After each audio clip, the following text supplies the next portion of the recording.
త్వం ఆమెది. కాని విధి ఆమె జీవితంలో ఘోరమైన ఆట ఆడింది. 1989వ సంవత్సరం జిక్కీ జీవితంలో ఎప్పటికీ మర్చిపోలేని చీకటి రోజు.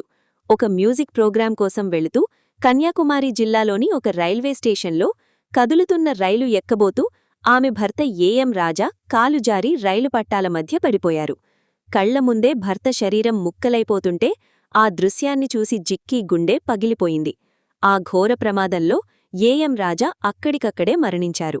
ఈ ఒక్క దెబ్బతో జిక్కీ మానసికంగా పూర్తిగా కుంగిపోయారు.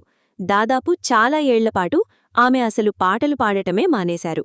ఆ తర్వాత పిల్లల భవిష్యత్తు కోసం ప్రముఖ సంగీత దర్శకులు ఇళయరాజా ఇచ్చిన ప్రోత్సాహంతో మళ్లీ మైకు పట్టారు.